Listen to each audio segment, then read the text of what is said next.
finish sanding today, so we're using this paper, the 3M.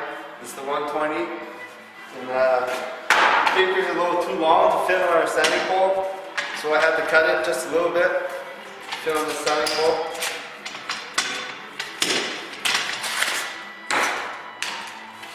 So we're going to put it on the sanding pole, and you want to have one side of the paper match up with the side of your sanding pole. And one side is kind of sticking out. You want the edge of the paper, the sandpaper, to be in line with the edge of the sander. So it looks like that from behind. And that's the side that you want to sand with against your wall. I'll show you right now. So you always start with the angles first. Make sure you wear your mask.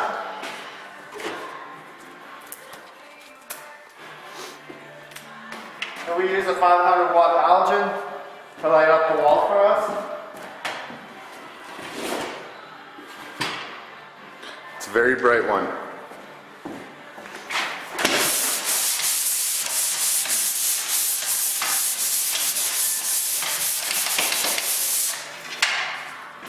So you don't want to sand too much. You just want to sand it a little bit to get the edge off. If you sand too much, you're going to show paper, and paper's going to show through the angle, and that's bad. So you just want to sand a little bit, and it doesn't matter around here if it's rough, because we're going to come around with our sponge after and make it all nice. So right now we just want to take most of the rough out with our sanding pole.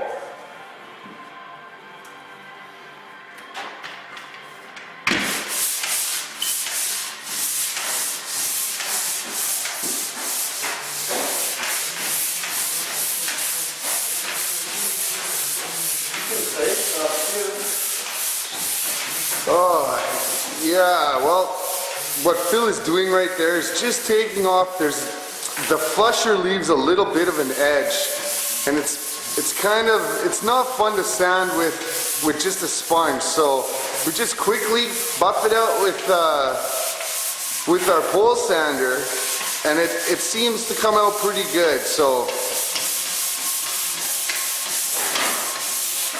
yeah, I think we spend a little bit more time on the uprights because, you know, it's eye level. People see that. People look at it a little bit more. But hold on. See, this side right here is very rough. This side is pretty smooth, you know, with a little bit of a buff from a sponge, it would be really good. Phil? So once we're done the angles on the wall, we're going to sand the nails next. And we want to sand the nails before we sand the flats, because the flats, you want to get them all nice, and then if you sand the nails after, sometimes you hit the flats, and then you have to do the flats again. True that.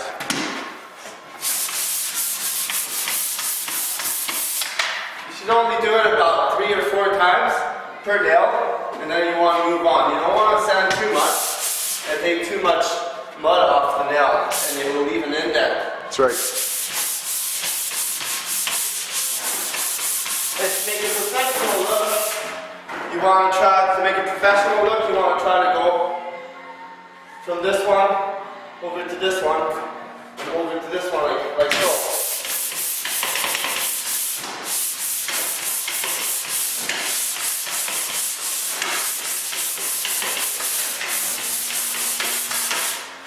And then at the same time, with your 500 watt light, it shows you the little sluggies on your wall.